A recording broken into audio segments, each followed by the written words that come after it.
নমস্কার, দেখছি রিপাবলিক বাংলা, সঙ্গে রয়েছি আমি স্বর্ণালী। শুরু করছি সোজাসুজি স্বর্ণালী। সোজাসুজি প্রশ্ন করব, উত্তর নেব, তার সঙ্গে রাজ্যের সোজাসুজি একটা ছবিও দেখাবো।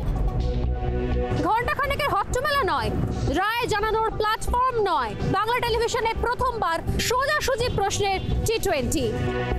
ঘুরিয়ে নাক দেখাই না আমি, যখন তখন রং বদলাই না আমি স্বর্ণালী। প্রশ্ন করব সোজাসুজি।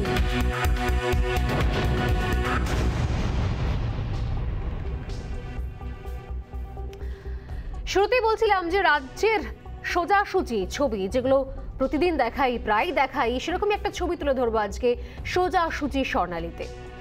ছবিটা নিঃসন্দেহে বিভিন্ন প্রান্তের বা ছোটখাটো কোনো ঘটনা নয়, ওভারঅল রাজ্যের শাসক দলের একটা অদ্ভুত ছবি, যে ছবিটা নিঃসন্দেহে কোথাও অপ্রত্যাশিত এবং কোথাও হাস্যকর বটে।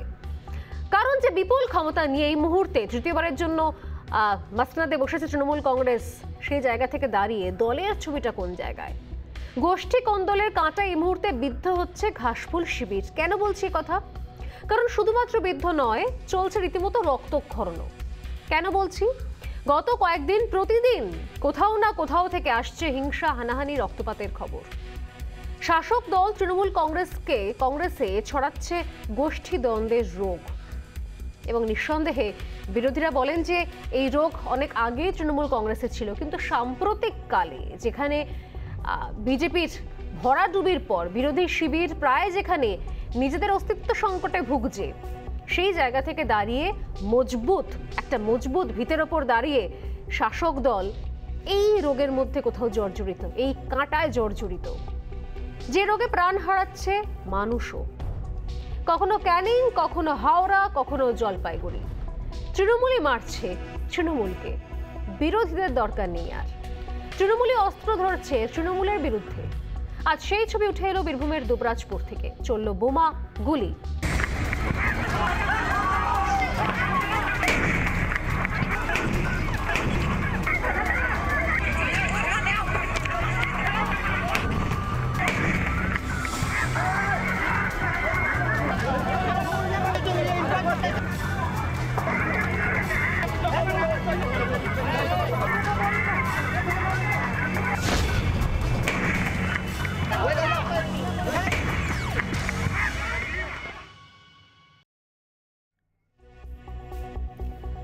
এই যে বললাম, কখনো ক্যানিং, কখনো হাওড়া, কখনো মেদিনীপুর, বিভিন্ন জায়গাতে তৃণমূলই মারছে তৃণমূলকে। কিন্তু তৃণমূলের গোষ্ঠী কোন্দলের অভিযোগের বহর এতটুকু কমেনি এই বিপুল সংখ্যাগরিষ্ঠতা নিয়ে ক্ষমতায় আসার পরও। এই ঘটনাগুলো ক্রমাগত ঘটে চলছে। গত কয়েকদিনে 4টি জেলায় 4টি গোষ্ঠী দ্বন্দ্বের জেরে সংঘর্ষের ঘটনা ঘটলো, চলল গুলি, এমনকি প্রাণহানি পর্যন্ত হলো। পরপর 3 দিনে গুলিবিদ্ধ হয়ে মৃত্যু হয়েছে তৃণমূলের 3 নেতার। আর সব ক্ষেত্রেই উঠে আসছে শাসকের অন্দরের গোষ্ঠী দ্বন্দ্বের প্রসঙ্গ। শাসক দলের কোন পক্ষ কোন এলাকা দখল করবে, অর্থাৎ রাজ্যের দখল মাসরাত নয়, এই মুহূর্তে দাঁড়িয়ে শাসক দলের যে বিভিন্ন পক্ষ রয়েছে, লবি রয়েছে, কোন লবি কোন এলাকার দখল নেবে, এই নিয়ে চলছে এই মুহূর্তে হানাহানি। এবং তা নিয়ে রীতিমতো যুদ্ধক্ষেত্র হয়ে গেল বীরভূমের দুবরাজপুর। আমরা দেখেছি এর আগে ক্যানিংয়ে তৃণমূল নেতাকে গুলি করে খুন করা হয়েছে। খুনে মূল অভিযুক্ত স্থানীয় তৃণমূল নেতা রফিক শেখ এখনো ফেরার। এই ঘটনায় দ্রুতদের মধ্যে অধিকাংশই তৃণমূল কর্মী সমর্থক। মূল অভিযুক্ত রফিকের গ্রেপ্তারির দাবিতে মঙ্গলবার ফের উত্তপ্ত হয়ে ওঠে ক্যানিংয়ের নিকারি ঘাটা। রফিক শেখের অনুগামীদের বাড়ি ভাঙচুর করা হয়। পরিস্থিতি নিয়ন্ত্রণে আনতে ঘটনাস্থলে পৌঁছয় পুলিশ, এবং এখনো পর্যন্ত এই ঘটনায় 6 জনকে গ্রেপ্তার করেছে পুলিশ। এটা আমরা দেখছি ক্যানিং এর ছবি।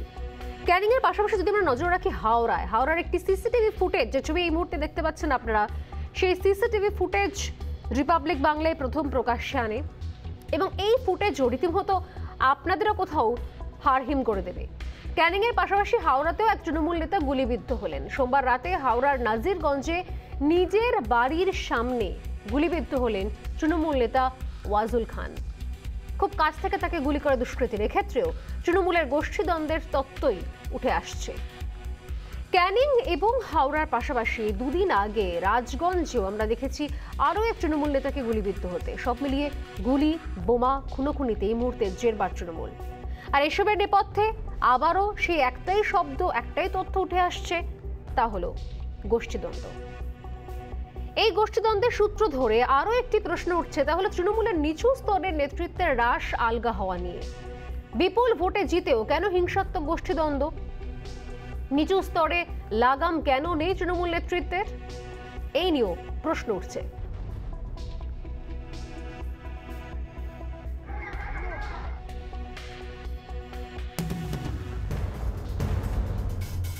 কোন্দল কাটায় বিদ্ধ ঘাসফুল একবার নয়, দুবার, বারবার, কখনো ক্যানিং, কখনো হাওড়া, কখনো দুবরাজপুর।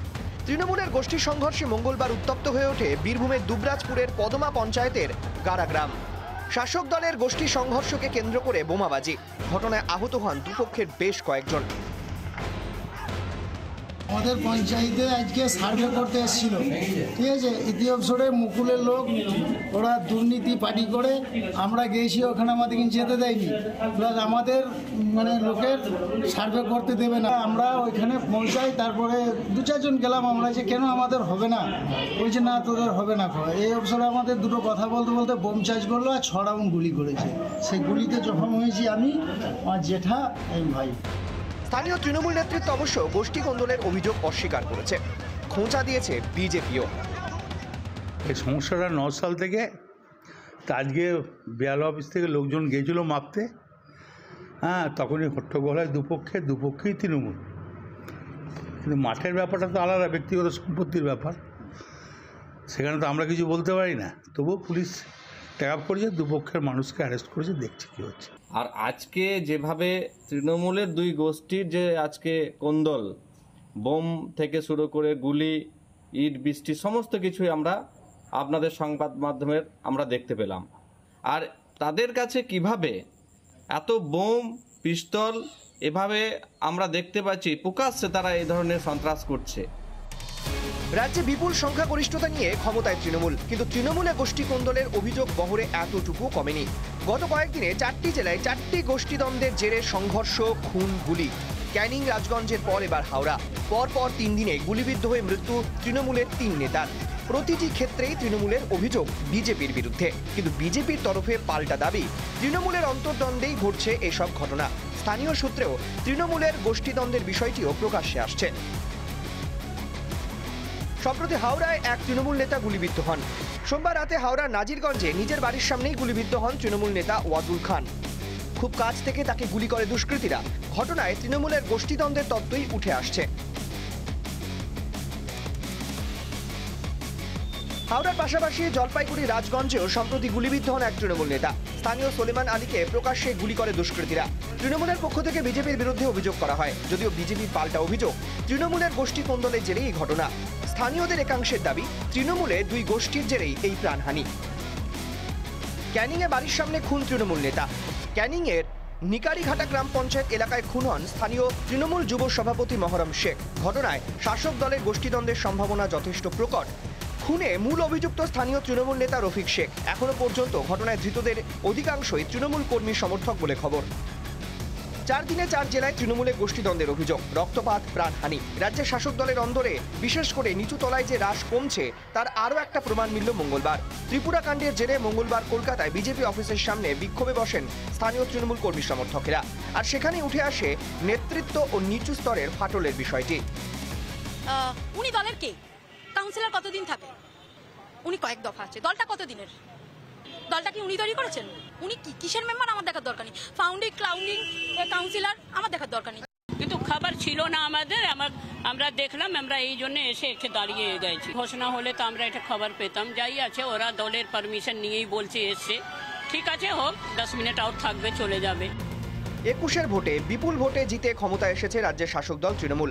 তারপরেও গোষ্ঠীদ্বন্দ্বের কাঁটায় নিয়মিত বিদ্ধ হতে হচ্ছে শাসক দলকে। শুধু কি নিচু স্তরে? সব্যসাচী দত্তকে কেন্দ্র করে সম্প্রতি বিধাননগরে তৃণমূলের গোষ্ঠীদ্বন্দ্ব প্রকাশ্যে এসেছে। একদা তৃণমূলী যখন বিজেপি হয়ে তৃণমূলে ফিরছেন, তখন পাল্টা সুর দেখা গিয়েছে কল্যাণ ব্যানার্জির মতো তৃণমূল নেতাদের মুখে।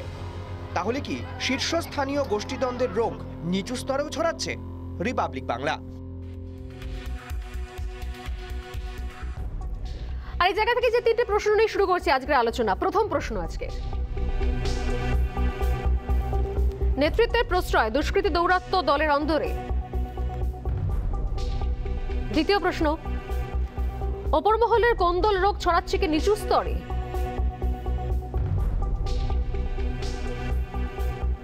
তৃতীয় প্রশ্ন, তৃণমূল নেত্রীর পরামর্শ মানছেন না দলের বহু নেতা।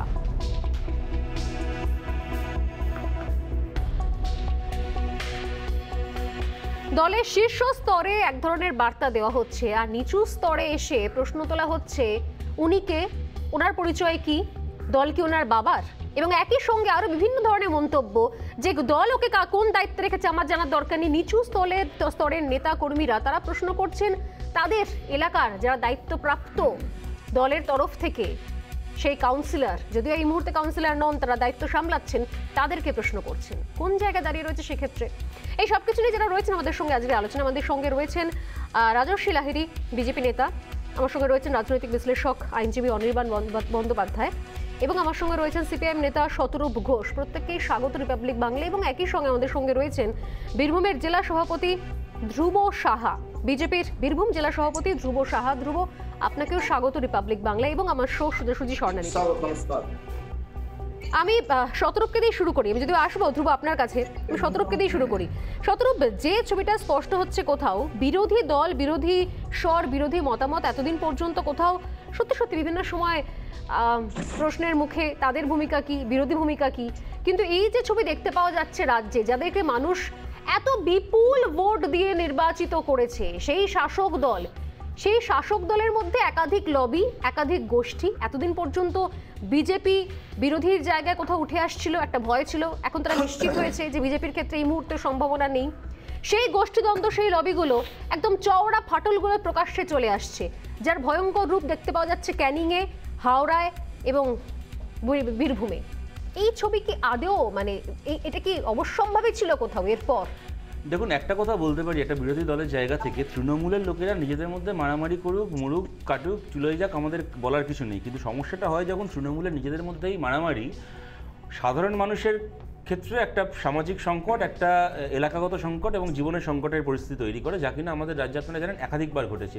আপনাদের মনে থাকবে কয়েক বছর পর একটা ঘটনা ঘটেছিল, তৃণমূলের দুই গোষ্ঠীর গোলাগুলিতে একটা 14 বছরের বাচ্চা ছেলে মারা গেছিল মালদাতে। একটা 14 বছরের বাচ্চা ছেলে স্কুল থেকে ফিরছিল, এক পক্ষের বুলেট আর এক পক্ষের দিকে ধেয়ে গেছিলো, মাঝখানে 14 বছরের ছেলেটার বুকটাকে ফুটো করে দিয়েছিল। এরকম আমি বলতে শুরু করলে একাধিক ঘটনা এরকম বলতে পারি। এবং এই যে আপনারা বলছেন না যে নেতৃত্বের ওয়ার্নিং ইত্যাদি, আপনি কী ওয়ার্নিং বলুন তো স্বর্ণালী? আপনাকে মনে করাই যে আরাবুল ইসলাম তৃণমূলের একজন কর্মীকে খুন করলো, নিজে তৃণমূলের কর্মীকে খুন করলো। এটা যে খালি বিরোধীরা বললো তাই নয়, মমতা বন্দ্যোপাধ্যায় নিজে বললেন এবং পার্থ চট্টোপাধ্যায় সেই সময় যে আরাবুল এই কাজটা করেছে। আরাবুলের গোষ্ঠীর সাথে পাল্টা গোষ্ঠীর সংঘর্ষে ভাঙড়ে একজন তৃণমূল কর্মী খুন হলো। এবার শাস্তিটা কী তার? তৃণমূল কর্মীকে খুন করার শাস্তি কি? তৃণমূল কর্মীকে খুন করার শাস্তি হচ্ছে আরাবুলকে দল থেকে 6 বছরের জন্য সাসপেন্ড করা হলো। মানে চিন্তা করতে পারছি, একটা মানুষ খুন হচ্ছে, সরকারের যে দল আছে সেই দল নিজে বলছে যে ওই লোকটা খুনি। খুনির শাস্তি গ্রেপ্তার নয়, বিচার নয়, জেল নয়, কিচ্ছু নয়। খুনির শাস্তি হচ্ছে দল থেকে 6 বছরের সাসপেনশন। 6 বছরের সাসপেনশনের নাম করে করলো, 6 মাস পরে আবার দলে ফিরে যেকে সেই আরাবুল আগের জায়গায় চলে গেল। এরকমভাবে একটার পর একটা ঘটনা বলে যেতে পারি। আমি আপনাদেরকে বলি, এখানে কদিন আগে আপনারা জানেন এই যে বিধানসভা ভোট হয়ে গেল, অর্জুন সিং লোকসভায় এখন বিজেপিতে গেছেন, লোকসভায় জিতেছেন। অর্জুন সিং জেতার পরে, মানে অর্জুন সিং বিজেপিতে যাওয়ার পরে মমতা বন্দ্যোপাধ্যায় ওখানে গিয়ে বললেন, ওখানে মিটিং করতে গিয়ে, যে 2000 সালে বিকাশ দেবনাথকে খুন করেছিল আমার দলের নেতা। আমরা সবাই জানি ওই সময় তৃণমূলের ইয়াং নেতা ছিলেন, ওখানে বিকাশ দেবনাথ খুন হয়েছিলেন। বিকাশ দেবনাথকে খুন করেছিল আমার দলের ছেলেকে, আমার সেদিনই উচিত ছিল ওর বিরুদ্ধে ব্যবস্থা নেওয়া। মানে আপনি চিন্তা করুন, অর্জুন সিং, মমতা ব্যানার্জি নিজের দলের ছেলেকে খুন করলো, বিকাশ দেবনাথকে। তারপরে সেই অর্জুন সিং, যে উনি 20 বছর ধরে দুধ কলা দিয়ে পুষলেন, তাকে এমএলএ বানালেন একের পর একটা। অর্থাৎ এই যে আমরা বলছি শীর্ষস্তরের প্রশ্রয়, আপনি বলছেন যে প্রশ্রয়টা ভরপুর রয়েছে। 19 বছর পরে দেখুন, আমি কতগুলো ঘটনা বলছি, আমি তো আমার কোনো বক্তব্য বলছি না, কিন্তু এই ঘটনাগুলো থেকে কি মানে উঠে আসে। 19 বছর পরে সেই লোকটা যখন আপনার দল ছেড়ে বিজেপিতে গেল, তখন আপনি বলছেন যে এই লোকটা আমার দলের লোককে খুন করেছে। মানে আপনি একদিন ধরে জানতেন খুন করেছে, এটা জেনেও আপনি অর্জুন সিংকে মাথায় তুলেছিলেন অর্জুন সিং আপনার জন্য ব্যারাকপুর দখল করে দিচ্ছিল বলে। এবং সবচেয়ে দেখুন যন্ত্রণার কোথায়, আইরানি কোথায়, বিকাশ দেবনাথের স্ত্রী যে তৃণমূলের, আমার এভাবে হয়তো বলা উচিত না আমার, মানে বলতে আমি যে খুব আনন্দের সঙ্গে এটা বলছি তাও নয়, কিন্তু যেটা ঘটনা, বিকাশ দেবনাথের স্ত্রী এবার বিধানসভায় তৃণমূলের ক্যান্ডিডেট ছিলেন। তার 20 বছর আগে খুন হওয়া স্বামীর নামে সেন্টিমেন্টাল প্রচার করে লোকের কাছে ভোট চাইতেন। আপনি বলুন তো, এই ভদ্রমহিলাই তো ওনার স্বামী খুন হওয়ার পরে এবং এই বলে ভোট চাইতেন যে অর্জুন সিং আমার স্বামীকে খুন করেছে, এর বিরুদ্ধে অর্জুন সিংয়ের ক্যান্ডিডেটকে হারান, আমাকে ভোট দিন। আপনি চিন্তা করুন, এই ভদ্রমহিলা নিজে বলছেন অর্জুন সিং আমার স্বামীকে খুন করেছে, অথচ 18-19 বছর স্বামীর খুনির সঙ্গে একসঙ্গে দল করেছেন, 18-19 বছর। তারপরে যখন দল আলাদা হলো, ইনি এমএলএ ভোটে টিকিট পেলেন, তখন উনি বলছেন এই লোকটা আমার স্বামীকে খুন করেছিল।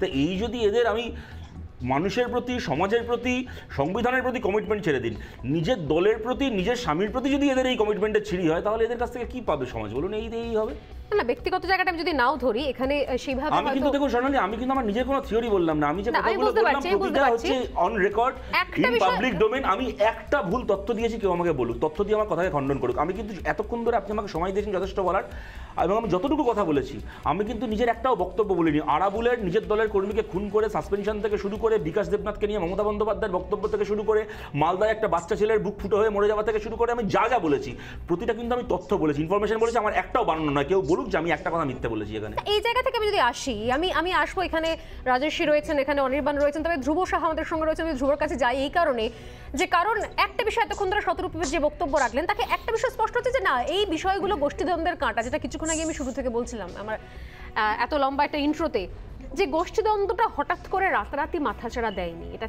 ছিল শুরু থেকে। হ্যাঁ, এটা এখন একচ্ছত্র ক্ষমতায় সেই যেগুলো চাপা পড়ে গেছিল, সেই ফাটলগুলো আস্তে আস্তে দেখতে পাওয়া যাচ্ছে। আমি ধ্রুব আমাদের সঙ্গে রয়েছেন। ধ্রুব, দুবরাজপুর যেভাবে আজকে রণক্ষেত্র হয়ে উঠলো বহুদিন বাদে, মানে আমরা বাংলার রাজনীতিতে এতদিন পর্যন্ত, মানে বিগত অন্তত কয়েক বছরে, যেখানে বিজেপি কোথাও বিরোধী দলের জায়গা আসছে, সেখানে বিরোধী দলের ক্ষেত্রে সেখানে পোস্ট পোল ভায়োলেন্স হোক বা বিরোধী পেটানো হোক বা পাল্টা সেখানে শাসক দলের উপর কোথাও এই ধরনের বিভিন্ন পাল্টা, মানে বিরোধী রাজনীতির একটা ছবি স্পষ্ট হচ্ছিল। কিন্তু বহুদিন বাদে আবার এইভাবে দুবরাজপুর যেভাবে বোমাবাজিতে উত্তপ্ত হয়ে উঠলো, এবং একই দলের দুটো গোষ্ঠী, যদিও এক্ষেত্রে সবসময় বলা হয় যে আমাদের গোষ্ঠীর কেউ ছিলেন না যারা এই ধরনের কাজ করেছে, তারা বিরোধী দলের দুষ্কৃতী। আসল ছবিটা কি ধ্রুব? দেখুন, শাক দিয়ে তো আর মাছ ঢাকা যায় না, এটা সত্য ঘটনা, সেটা সত্যই। দুবরাজপুরে আমরা যেটা দেখেছি, পদুমা অঞ্চলের গাঁড়া বুকে তৃণমূলের দুটি গোষ্ঠীর সংঘর্ষ। মুকুল মন্ডল এবং তরুণ গড়াই, ওখানকার যিনি তরুণ গড়াই শোনা যাচ্ছে অঞ্চলের কার্যকারী সভাপতি। আজকে যে ঘটনাটা হচ্ছে যে প্রধানমন্ত্রী আবাস যোজনার টাকা এরা আগে খেয়ে নিয়েছে, একটা গোষ্ঠী টাকা খেয়ে নিয়েছে, আর একটা গোষ্ঠী বলছে আমার লোকেরা টাকা খেয়েছে, টাকা দিয়েছে, তাহলে আমাদের লোকের ছবি হবে। এই কথাবার্তা থেকে উত্তেজনা থেকে বোমা মারা হয়েছে, গুলি চালানো হয়েছে। অর্থাৎ তৃণমূল আগে থেকেই কাটমানি খেয়ে রেখেছে, আর এই কাটমানি খাওয়ার পরে যখন যেটা টাকা দিচ্ছে তার টাকা আমরা স্পষ্ট শুনতে পাচ্ছি না। ধ্রুব, আমি আপনার কাছে আসছি, আমি আমার টেকনিক্যাল টিমকে বলবো একটু দেখার জন্য। ধ্রুবর বক্তব্য আমি স্পষ্ট শুনতে পাচ্ছি না একেবারেই, আমি আবারও আসবো। তবে একটা বিষয় সামনে কোথাও চলে এলো যে প্রধানমন্ত্রী আবাস যোজনার টাকা ভাগাভাগি নিয়ে কোথাও এই দ্বন্দ্বের সূত্রপাত, অর্থাৎ কোথাও একচ্ছত্র ক্ষমতা পাওয়া হয়ে গিয়েছে। এবার একটুখানি সেই কাটমানি তত্ত্ব, সেই ভাগ বাটোয়ারা, এগুলো কি আবার নতুন করে প্রাধান্য পেতে শুরু করেছে? তৃণমূল সুপ্রিমো তিনি বারবার বলেছেন, বিভিন্ন মঞ্চ থেকে বিভিন্ন সময় তিনি স্পষ্ট বার্তা দিয়েছেন যে এই ধরনের বিষয়গুলো কোনোভাবে এন্টারটেন করা হবে না, এবং যারা এর সঙ্গে যুক্ত রয়েছেন সেক্ষেত্রে প্রয়োজনীয় ব্যবস্থা নেওয়া হবে। কিন্তু সেটাকে নিচু স্তর পর্যন্ত যাচ্ছে না। তারা কি ভাবছেন যে আরও নিশ্চিন্ত 5 বছরের জন্য তৃণমূল কংগ্রেস চলে এসছে, আবারও কোথাও সেই পুরনো ফর্মে ফিরে যাওয়া যাক? অনির্বাণ, কি বলবেন? না, আমি একটু অবাক হলাম দেখে যে আপনি ধ্রুববাবুর কথাকে বেশ বেদবাক্য হিসেবে ধরে নিলেন। ধরে নিতেই পারেন, ধরে নিন, আমি প্রশ্ন তুলেছি। না, সে আপনি ধরে নিতেও পারেন, আমার তাতে কিছু যায় আসে না। কারণ ধ্রুববাবু যে দলটি করেন সেই দলেরই বিভিন্ন নেতা, কেউ বাংলার নেতা, কেউ ত্রিপুরার নেতা, যারা কোটি কোটি টাকা নির্বাচনের সময় এসছে সেগুলি নিয়ে কারা পালিয়ে গেছেন সেই নিয়ে রাগ করছেন, তারা নিজেরা কেন পাননি সেই নিয়ে প্রশ্ন তুলছেন।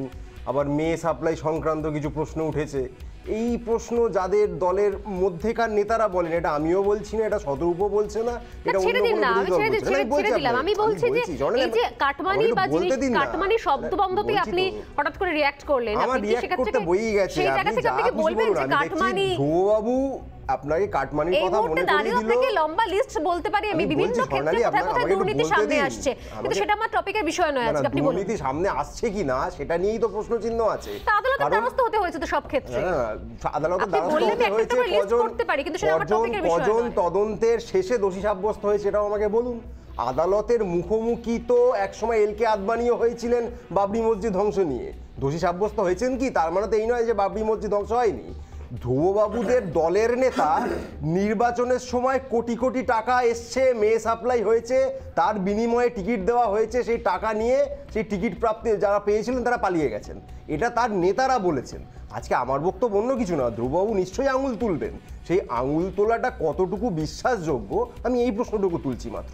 এই কাটমানির প্রশ্ন যেটা আপনি বললেন, ধ্রুববাবু বলছেন নির্বাচনের বহু আগে থেকে বহুবার বিজেপি বলেছে, বেশ তো বিশ্বাসযোগ্য নয় ধরে নিলাম আমি, বিশ্বাসযোগ্য নয়, বিশ্বাস করার দরকার নেই। আমি বিশ্বাসও করছি না, অবিশ্বাসও করছি। আপনিও এসেছেন, উনি ওনার বক্তব্য বলেছেন, আপনি বক্তব্য বলেছেন, আমি প্রশ্ন তুলেছি। আমার বক্তব্য হচ্ছে এর সঙ্গে আজকে বিজেপি অফিসের বাইরে যে মেয়েটি দলের হয়ে গলা ফাটাতে এসেছিলেন, দলের হয়ে বলতে এসেছিলেন যে ত্রিপুরার প্রতিবাদে, তিনি বলছেন যে দলটা কারোর বাবার সম্পত্তি নয়, তিনি কে, ফারজানা আলম, সেই বিভিন্ন বিষয় নিয়ে তার মন্তব্য বক্তব্য আমি শুরুতেই দেখালাম আমার প্রতিবেদনে।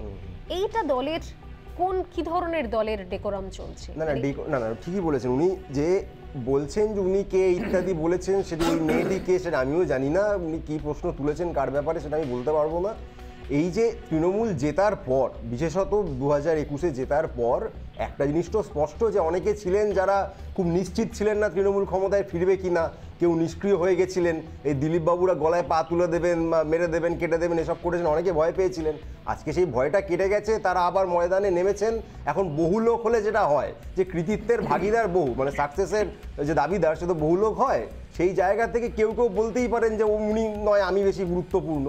কিন্তু এইখানে কোথাও যে ভেরি ভেরি সিরিয়াস অ্যালিগেশন, যেটাকে আপনারা জানি না কেন একটু পাশ কাটাতে চাইছেন, তথাগতরা যে অ্যালিগেশনগুলো তুলেছেন সেগুলি নিয়ে কি সিবিআই ইডি তদন্ত হওয়া উচিত নয়? কোটি কোটি টাকা নির্বাচনের সময় বিজেপি ক্যান্ডিডেটরা পেলেন কিভাবে? নির্বাচন কমিশন এটা নিয়ে চুপ কেন? ইডি সিবিআই কোথায় গেল? কথায় কথায় যারা মামলা করেন, এক্ষুনি বললেন মামলা হয়, মামলাটা হচ্ছে না কেন? আমি তো মামলা নিয়ে বললাম যে সেটা আজকে আমি তো সেটাই বলছি। আপনি বলুন নির্বাচনের সময় কোটি কোটি টাকা প্রার্থীকে দেওয়া কোন আইনে দেওয়া সম্ভব? এটা তো বেআইনি কাজ, অত্যন্ত বেআইনি কাজ। এটা নিয়ে কেন তদন্ত হবে না? তো খুব মুশকিল। অনির্বাণ, শুরু করলাম গোষ্ঠীদ্বন্দ্ব নিয়ে, আপনি চলে গেলেন তথাগত রায়কে মন্তব্য নিয়ে। বাবু কাটমানির কথা বললেন, আপনি তাতে শিলমোহর দিলেন, আমি তার প্রেক্ষিতে বলছি। ধ্রুব বলেছেন দুবরাজপুরে যে ঘটনা ঘটেছে, আপনি বলুন দুবরাজপুরে কি হয়েছে আজকে, আপনি বলুন। না দুবরাজপুরে, শুধু দুবরাজপুর বলে নয়, আপনি যদি বলেন ক্যানিংয়ে কি হয়েছে, হাওড়ায় কি হয়েছে, নির্দিষ্ট ঘটনা কি হয়েছে, আমি তো বললাম রেহানা খানকে সবচেয়ে ভালো জানা যাবে। আজকে আপনাদের দলের নিচু স্তরের ক্যানিংয়ের যে ঘটনা, সেই ঘটনায় আজকেই আমি খবরেই দেখলাম, আমি আলাদা কোনো খবর নিইনি, খবরেই দেখলাম যিনি গ্রেপ্তার হয়েছেন তিনিও তৃণমূলেরই একজন। এইখানেই আমার বক্তব্য যে আজকে যদি তৃণমূল শাসক দল, তার কোনো নেতা, সে গুরুত্বপূর্ণ নেতা, সে অন্যায়ের সাথে জড়িত থাকলেও তাকে গ্রেপ্তার হতে হচ্ছে, এটাই তো আসার কথা। আজকে তাহলে বিজেপির নেতারা অপরাধে জড়িত থাকলে সিবিআই কেন তদন্ত করবে না? আমার প্রশ্নটা এইখানে, এই ডাবল স্ট্যান্ডার্ডটা কেন? এই দুটোর যোগসূত্র যদি আমি একটা কথা বলতে চাই, আমি আসছি ধ্রুববাবু আপনার কাছে আসবো। আমি রাজস্বীর কাছেও আসিনি, রাজস্বীর কাছেও কথা শুনি। আমি রাজস্বী, আমি একটা ছোট্ট বিরতি নিয়ে ফিরে আসছি ধ্রুব এবং রাজস্বীর কাছে, ছোট্ট বিরতির পর সঙ্গে থাকুন।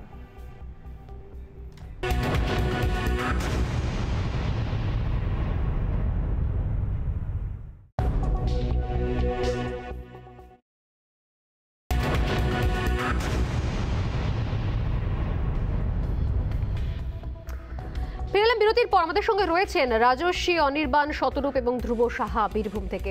আমরা আলোচনা করছিলাম যে সত্যি এই ছবিগুলোর নেপথ্য কারণ কি? এত বিপুল ম্যান্ডেট পাওয়ার পর, এত সংখ্যাগরিষ্ঠতা পেয়ে যে দল সরকার তৈরি করে, তারপর পর মুহূর্তে, এক বছরও ঘুরতে না ঘুরতে দিকে দিকে গোষ্ঠীদ্বন্দ্বের ছবি কি করে আসে, তার নেপথ্য কারণটা কি? আমরা আলোচনা করছিলাম। আমাদের সঙ্গে রয়েছেন রাজস্বী এবং ধ্রুব। ধ্রুব কিছু বলতে চাইছিলেন বিরতিতে যাওয়ার আগে, আমি ধ্রুবর কাছেই আসি আগে। ধ্রুব সাহা প্লিজ। দেখুন যে পরিস্থিতি, উনি এখন যে বলছেন যে গোষ্ঠী সংঘর্ষ নেই, গোষ্ঠী সংঘর্ষ নয়, পুরো বিষয়টা হচ্ছে তোলাবাজি এবং কাটমানির ভাগাভাগি নিয়ে। এখন পশ্চিম বাংলায় যে জায়গাটা এসছে কোনো রোজগারের জায়গা নেই, বেকার যুবকের কর্মসংস্থান নাই। আজকে যেখানে চাকরি হচ্ছে সেখানেই দুর্নীতি। আজকে 5 লাখ 10 লাখ 15 লাখ 20 লাখ টাকা করে দিয়ে সাধারণ মানুষ যখন কিছু পাচ্ছে না তখন তারা তৃণমূল করতে যাচ্ছে। তৃণমূল করতে গিয়ে রোজগারের একটা জায়গা উপর থেকে নিচ পর্যন্ত সেই কাটমানি খাওয়া, সেই কাটমানি খেতে গিয়ে আজকে দুবরাজপুরের এই ঘটনা ঘটেছে।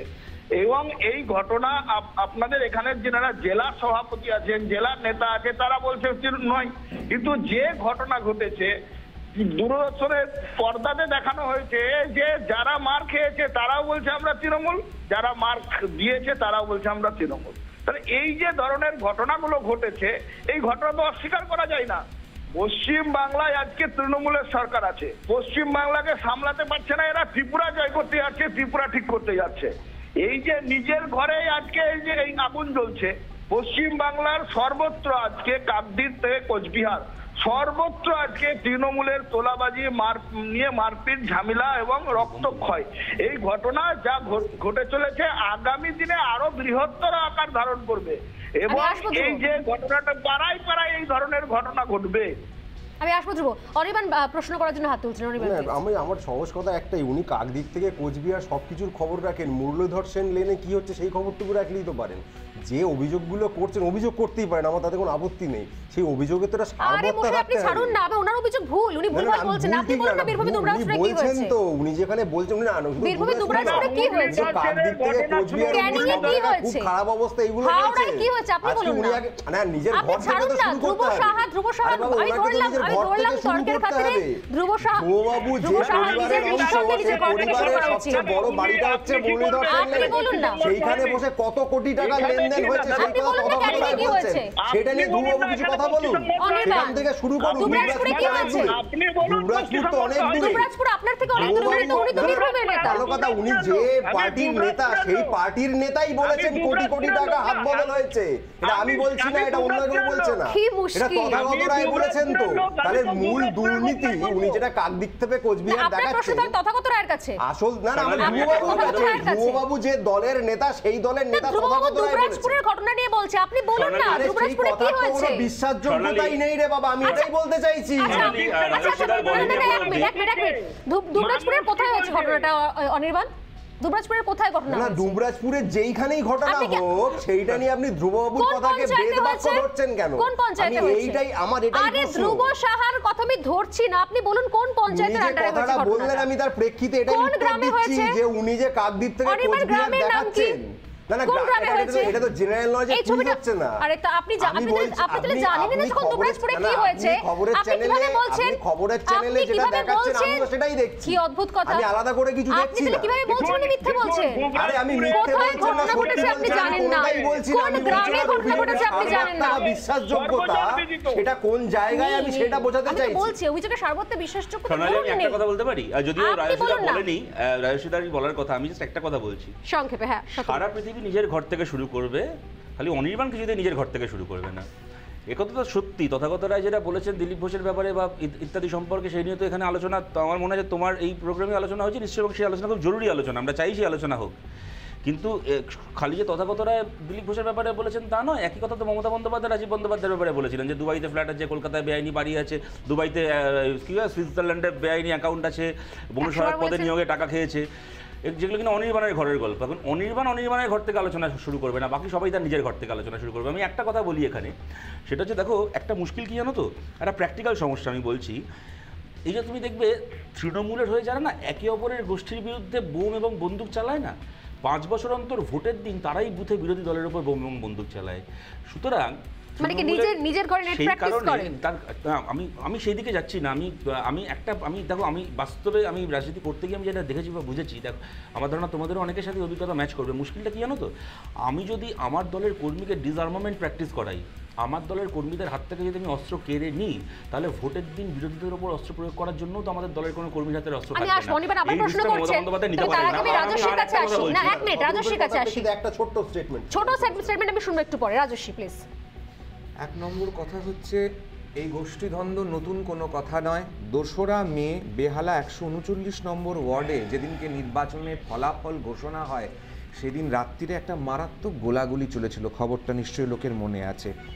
তৃণমূলের নেত্রী দোলা সেন পরিষ্কার দাঁড়িয়ে তার রেকর্ডিং পুরো ঘুরে বেরিয়েছিল যে তোলাবাজির যে প্রশ্ন আমার অগ্রজ ধ্রুবদা এখানে করলেন যে 75 পয়সা আপনি রেখে দিন, আমাদেরকে দিয়ে দিন, 25 আনা নিজের কাছে রাখুন তোলার টাকায়। আর প্রধানমন্ত্রী আবাস যোজনা তো শুধু নয়, তোলাবাজির অভিযোগ শুধুমাত্র ধ্রুব সাহা করছেন না, এটা মমতা বন্দ্যোপাধ্যায় নিজে করেছেন তার দলের বিরুদ্ধে।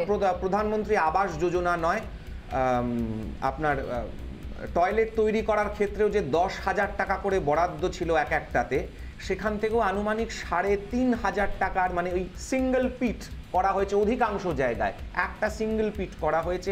আর ওই 5 ইঞ্চির দেওয়াল তুলে দেওয়া হয়েছে কোথাও কোথাও কোথাও কোথাও, শুধুমাত্র ওই টিনের শেডটা দিয়েই দেওয়াল মাথার উপর সব কিছু করে দেওয়া হয়েছে।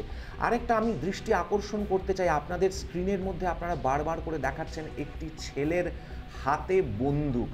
সমস্ত অস্বীকার করছি, তৃণমূলের গোষ্ঠীদ্বন্দ্ব, সিপিএমের গোষ্ঠীদ্বন্দ্ব, বিজেপির গোষ্ঠীদ্বন্দ্ব সব ছেড়ে দিচ্ছি, ওই বন্দুকটি এলো কোথার থেকে? তাহলে পশ্চিমবঙ্গে এই সাপ্লাই অফ আর্মস কোথার থেকে হচ্ছে? প্রশাসনের কাছে কোনো খবর নেই, প্রশাসনের হাতে কোনো কন্ট্রোল নেই। দ্বিতীয় কথা, অনির্বাণদার প্রশ্নের জবাবে আসছি। অনির্বাণদা আশা করি দীপক ঘোষের বইটা বোধহয় পড়েছেন, কিংবা হয়তো পড়েননি, বোধহয় পড়ে নিয়ে এসে এলে পরে বোধহয় খুব ভালো হয়। বাবরি মসজিদের কথাটা খুব সুন্দরভাবে তোলা যায়, কিন্তু নালিয়াখালীর প্রসঙ্গ বা ক্যানিংয়ের প্রসঙ্গ ওনারা এড়িয়ে যেতে থাকেন। আর মমতা বন্দ্যোপাধ্যায় 2021 সালের আগে বলেছিলেন বুকে লিখে ঘুরতে হবে বিজেপি করি না, যেটা 11 সালে খুব সম্ভবত বোধহয় এটা সিপিএমের কার্যকর্তা মানে কর্মীদের ব্যাপারেও বোধহয় একবার বলেছিলেন। আর সিবিআই এর তদন্ত চাইছেন, কেন সিবিআই এর তদন্তের কি দরকার আছে? পুলিশের তো কমপ্লেন হয়েছে, সিআইডিকে দিলে হয় না? এ ব্যাপারে সিবিআই কেন? আমার মনে হয় এই আলোচনাগুলো হওয়া উচিত, এবং সেখানে তাহলে সব কিছু একই সঙ্গে আসুক। সেখানে চন্দন বসুর সম্পত্তি কী করে বাড়লো না বাড়লো, এই সব আলোচনা একসঙ্গে করা যেতেই পারে, কোনো অসুবিধা নেই। এবং হরিশ চ্যাটার্জি স্ট্রিটের একটি রাস্তার 80% বাড়ি, 50% বাড়ি কী করে একটি পরিবারের হাতে চলে গেল, সেই আলোচনাটাও হোক। আচ্ছা, আমি একটা ভুল তথ্য দিয়েছি, আমি জাস্ট নিজেকে সংশোধন করে নিচ্ছি। আমি প্রথমে যেটা বিকাশ দেবনাথ বলেছিলাম সেটা বিকাশ বসু ওনার নাম, আপনারা জানেন তৃণমূলের যুবনেতা ছিলেন, কোন ছিলেন, বিকাশ বসু ওনার নাম। ওই তথ্যটা আমি ভুল দিয়েছিলাম, মানে ওই নামটা আমি একটু ভুল করেছিলাম। না, আমি এই জায়গা থেকে আসি। অনির্বাণ কিছু বলতে চাইছিলেন তার আগে ছোট স্টেটমেন্ট। একটা কথা বলছি, হ্যাঁ ধ্রুব প্লিজ বলে নিন। দেখছি যে আজকে যে বোমা বন্দুকের যে রাজনীতি, এই রাজনীতি বীরভূম জেলায় নয় পশ্চিমবাংলায় আজকে ছড়িয়ে ছিটিয়ে বেড়াচ্ছে। দেখুন, এই যে দুবরাজপুরের কথা হচ্ছে, দুবরাজপুরের পার্টি অফিস বম মেরে বমের আগুনে মানে স্বয়ংক্রিয়ভাবে পুড়ে গেল, ভেঙে গেল। আজকে বলুন তো কতজন ওই মামলায় অ্যারেস্ট হয়ে আছে?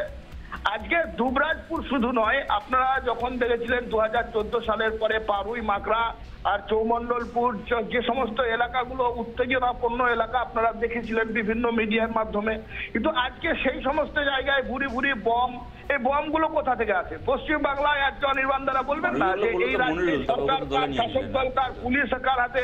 আজকে 307-এর কেস হয়ে গেলে বিজেপি পার্টি করলে তার জামিন হয় না, ডেটের পর ডেট, তারিখের পর তারিখ হয়। কিন্তু তৃণমূলের নেতার কোনো একটা যখন এই ধরনের কেস হয়, সেই কেসটা পরের দিন কিংবা তারপরের দিন জামিন পেয়ে যায়। পুলিশ একটা নির্দিষ্ট কোনো তদন্ত করতে গেলে দাদা বুঝতে পারছেন, আর চাপ আছে। কোথাকার চাপ, কিসের চাপ? আজকে প্রশ্ন করতে হবে না? পশ্চিম বাংলায় আমি বলবো পুলিশ প্রশাসনের যদি মেরুদণ্ড থাকে, তাহলে মেরুদণ্ড সোজা করে একবার দেখুক না তৃণমূলের পার্টি অফিসগুলো, বোম বন্দুক প্রত্যেকটা অফিসে ভর্তি আছে। আজকে এগুলো বার হওয়া প্রয়োজন না, এগুলো তদন্ত হওয়া প্রয়োজন। আজকে এগুলোর জন্য সিবিআই দরকার না, এগুলোর জন্য সিআইডি কে দিয়েই তদন্ত করান। সিআইডি কে দিয়ে তদন্ত করালে দেখবেন আমি একটা কথা বলি, বোমা তৈরি তো কোথাও নতুন হচ্ছে না এরকম তো নয়। বোমা তো আপনি কথাগুলো বলছেন শুনতে খুব ভালো লাগছে, কিন্তু ওই বীরভূমে আপনি যে জেলার বিজেপির নেতা, ওই বীরভূমে মনিরুল বলতো পা দিয়ে পিষে মেরে ফেলবে বিরোধীদেরকে। মনিরুল এটা বলার পরে ওকে আপনারা গলায় মালা পরিয়ে বিজেপিতে নিয়েছেন, বিজেপির নেতা বানিয়েছেন। গণতন্ত্র আমরা নিয়েছিলাম ঠিকই, কিন্তু আপনি দেখুন আপনাদের মতো আমরা 6 মাস পরে ফিরে আসা লোককে দলের টিকিট দেয়নি। সেই জন্য মনিরুল আমাদের কোনো 6 মাসের লোকের টিকিট দেয়নি, এটা আমি শতরূপ ঘোষ বলছি সিপিএমের থেকে। আমরা কোনো 6 মাসের ফিরে আসা লোকের টিকিট দিই না, প্রথম কথা।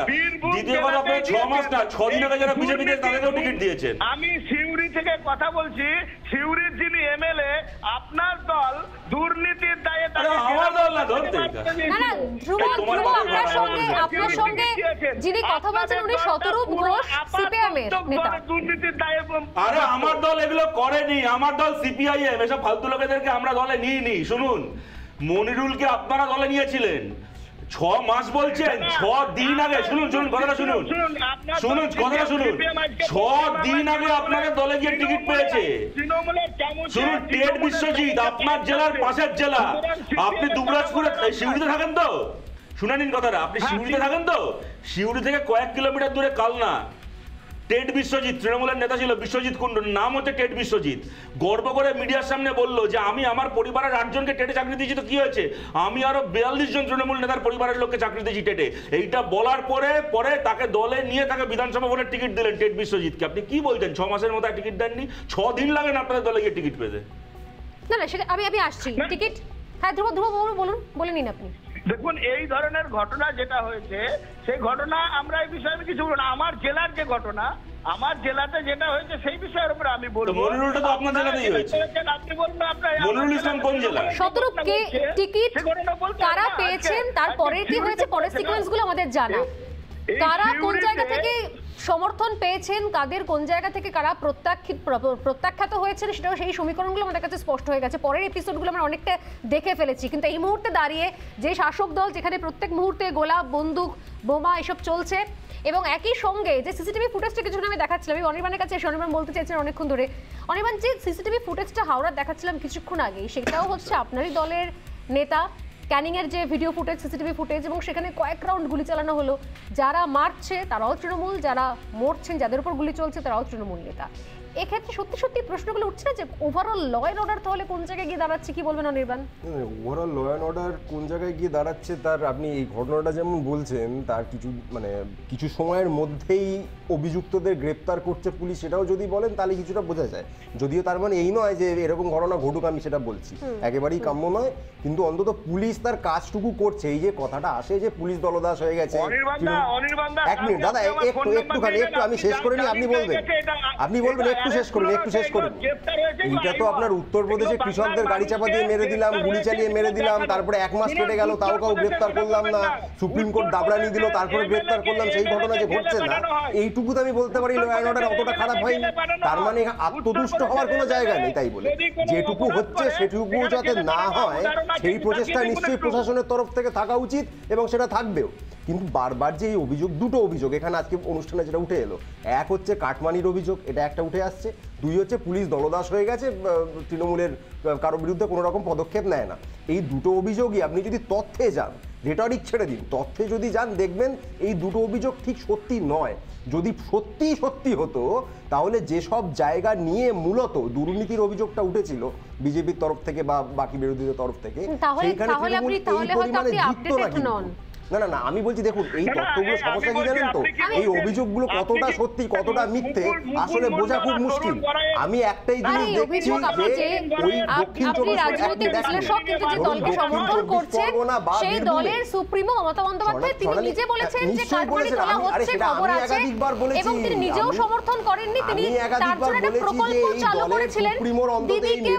আছে দাঁড়িয়ে বলার যে যারা কাটমানি নিচ্ছ তাদেরকে আমি চিনি, ব্যবস্থা হবে। এই মেরুদণ্ডটা প্রশংসনীয়, নিঃসন্দেহে আছে। আমি বলছি যে অভিযোগগুলো সার্বত্যার প্রশ্নে জনগণ বিশ্বাস করছে কিনা, এইটা কিন্তু আমার কাছে অন্তত গুরুত্বপূর্ণ। ধন্যবাদ। আমি সংক্ষেপে শুনে নিই ধ্রুববাবুর কথা। বীরভূম থেকে পাথরের টাকা, বালির টাকা, এখানে বীরভূমে রয়্যালটি নেওয়া হয়, একটা গাড়িতে 1000 টাকা করে নেওয়া হয়, 5 টন 100 টাকা করে রয়্যালটি নেওয়া হয়। সেই রয়্যালটির টাকা বোলপুর হয়ে কালীঘাট যায়, সেই কালীঘাট যাওয়ার আগে যেখানে বললেন না দাদা, আপনি তো এই টাকার বাক্সগুলোর মধ্যে লুকিয়ে থাকেন না, বাড়ি কেনা হয়েছে, সেখানে লাগানো 2000 টাকার নোটে টাকাগুলো যায়, সিঁড়ি লাগানো হয়, এই থ্রিলারের অদ্ভুত বিদেশি থ্রিলারের মতো গল্প বলছে, 2000 টাকার নোট সিঁড়ি লাগানো খুব সংক্ষেপে 17 মানসিক কাছে আসবো থেকে 2000 টাকার নোট ট্র্যাক করা হয়।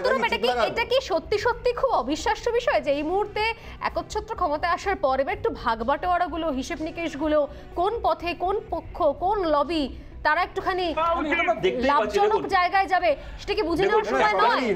খুব সংক্ষেপে শতরূপ, একটাই লাইন বলার আমার, খুব সংক্ষেপে। আপনারা যেমন জেএমবি নিয়ে অনেক স্টিং করেছেন, সত্যি মিথ্যে জানি না, এটা নিয়ে স্টিং করুন, করবে, কোনো আপত্তি নেই। আচ্ছা, এবার আমি একটা কথা বলি, অনির্বাণ যেটা বললো না তত্ত্ব এবং তথ্য, আমি কিন্তু প্রথমে বারবার করে এটা বলেছিলাম যে আমি কিন্তু কোনো তত্ত্ব দিচ্ছি না, আমি তথ্যই দিয়েছি। ভেনাইসের যে মমতা বন্দ্যোপাধ্যায় নিজে বলেছেন বিকাশ বসুকে খুন করেছে অর্জুন সিং, যে অর্জুন সিংকে আমি 15 বছর এমএলএ বানিয়ে রেখেছি, এটা কিন্তু তথ্য নয়। এটা কিন্তু তথ্য যে মমতা বন্দ্যোপাধ্যায় নিজে, পার্থ চট্টোপাধ্যায় ঘোষণা করেছিলেন আরাবুল আমাদের দলের কর্মীকে খুন করেছে বলে 6 বছরের জন্য দল থেকে সাসপেন্ডেড, এবং এটা কিন্তু তথ্য অনির্বাণ। আর কেউ জানুক কি না জানুক, এটা তোমার জানার কথা। তুমি একাধিকবার রাস্তায় মিটিং করে এই কথা বলেছো যে আসানসোল দাঙ্গার মূল কারিগর হচ্ছে বাবুল সুপ্রিয়, যে বাবুল সুপ্রিয় এখন তোমার দলের তোমার নেতা। যদি এটা তথ্য হয়ে থাকে তা তোমার তথ্য, আর যদি তথ্য হয়ে থাকে তাহলে খুব সংক্ষেপে এক লাইনে কি বলবেন? আপনি কিছুক্ষণ আগে আমরা টিভির পর্দায় ক্যানিংয়ের ছবি দেখলাম, আপনি ক্যানিংয়ের কথা বললেন। তো এই ক্যানিং তো নতুন নয়, 2013-র নালিয়াখালী, এ তো ক্যানিং। এর আগেই ক্যানিংয়ের নেতা কারা এই ক্যানিংয়ের নেতা? একচ্ছত্র আধিপত্য ক্যানিং চত্বরে, সন্দেশখালী এই চত্বরে কার আছে? শওকত মোল্লা, শাহজাহান শেখ। হ্যাঁ, টেলিভিশন চ্যানেলের মধ্যে দাঁড়িয়ে বলছি, এই শওকত মোল্লা, শাহজাহান শেখ কাদের লোক? এই শওকত মোল্লা 2011 সালের আগে কোন সিপিএম নেতার ডান হাত ছিল সেগুলো আমার মনে হয় বিচার করে দেখা উচিত। কার ইয়েতে আজকে তারা দলবদল করে শওকত মোল্লা সিপিএম থেকে তৃণমূলে গিয়েছে, কার ইশারায় কাজ করতো এই শওকত মোল্লা? ধন্যবাদ। এই আলোচনা একদম আর সময় নেই, তবে একটা কথা আমি শেষে বলতে চাই, এই শওকত মোল্লা এদের হয়তো সত্যি কোনো দল হয় না, কারণ এটা আমরা সবাই জানি যে দল যখন ক্ষমতায় আসে সেই দলের জার্সিটা তারা গায়ে চাপিয়ে নেন, কারণ এই ট্র্যাডিশনটা কোথাও আমাদের বাংলায় চলে আসছে। এই আলোচনা এখানেই শেষ করবো। প্রত্যেককে অনেক ধন্যবাদ। ফিরে আসছি আর একটা বিরতির পর, সঙ্গে থাকুন।